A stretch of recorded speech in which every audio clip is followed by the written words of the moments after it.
You know, it's often said that we're a country of immigrants, the most successful multicultural nation in the world.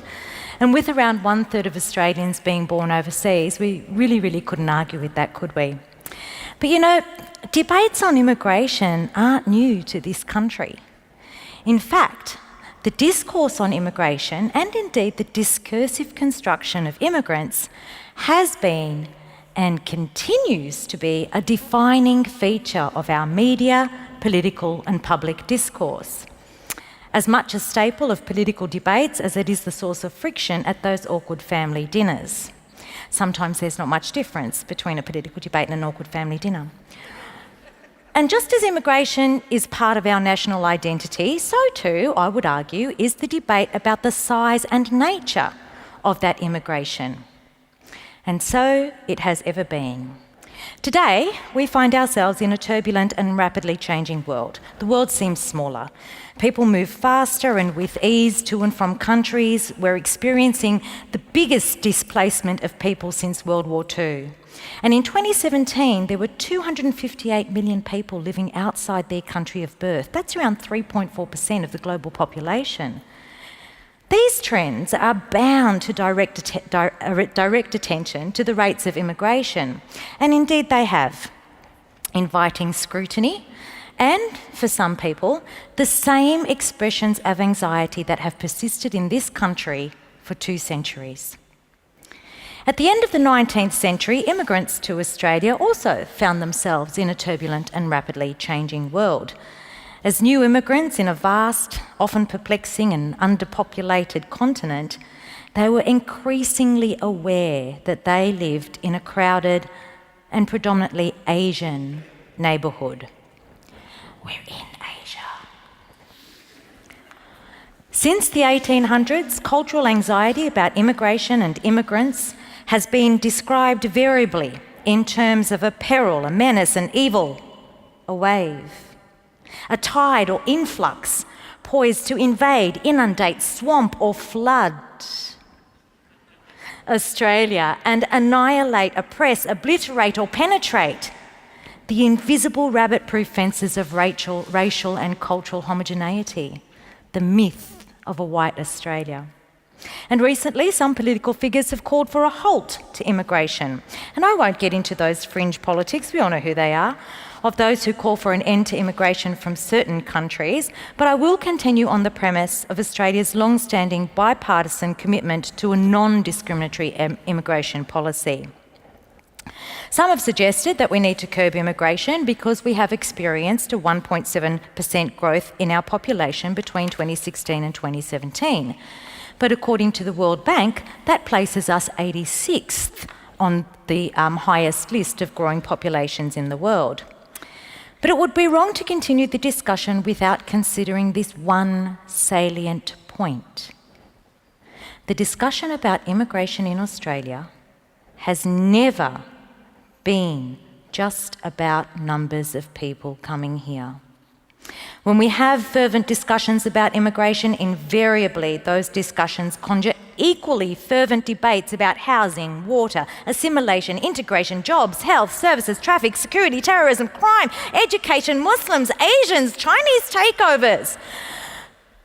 But let's just stop for a minute. Let's just hit the pause button. Let's all take a collective breath and let's actually talk about immigration. Much of our population growth is not from permanent immigration. The most recent data confirms that net temporary migrants to Australia far outweigh our permanent immigration. There are nearly 1.6 temporary migrants in Australia, and that includes students, around a quarter. That's our 3rd highest export. Working holiday makers, temporary skilled migrants make up 10%, and New Zealanders resident in Australia make up 40%. Temporary migration is subject to market forces like the economy and business needs and the value of the Australian dollar. It's not affected by government immigration policies that cut permanent migration.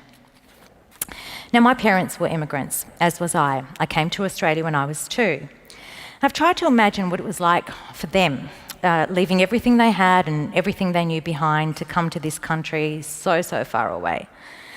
Had they been allowed to migrate today, they would have left a country, Egypt, of around 1 million square kilometres in size, with just under 3% arable land and a population density of around 80 people per square kilometre. And they would have left that to land right here in Albury-Wodonga, in a land or in a country of 7.6 million square kilometres, with just over 6% arable land and a population density of just under 3 people per square kilometre. And even so, there would have been people standing at the shores, waving their arms and shouting, "Go back! We're full!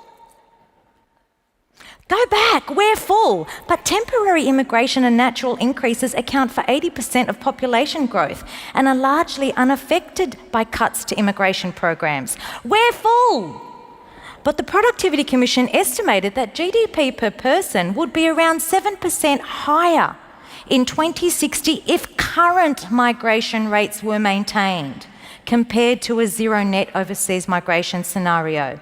And the IMF estimates that Australia's current migration program will add between half to a full percentage point to annual GDP growth over the next 30 years by countering the economic impact of our ageing population. We're full! But experts continuously point out that reducing immigration will not reduce congestion in our big cities. If anything, it may prove counterproductive by making it harder to build the new infrastructure that would actually reduce congestion. But we're full! But we're an ageing population, with fewer babies being born. I'm still waiting for grandchildren. And we face a very real crisis of being unable to match labour demands with supply over the next decade. If we don't keep our rates of immigration constant over the next decade, the number of workers under the age of 35 will fall by over 500,000. We don't need to curb immigration. In fact, doing so would be counterproductive to growth. And while we can set the number of migrants and the selection criteria, the factors that drive the supply of migrants, particularly temporary migrants, are largely beyond our control and unaffected by immigration policy.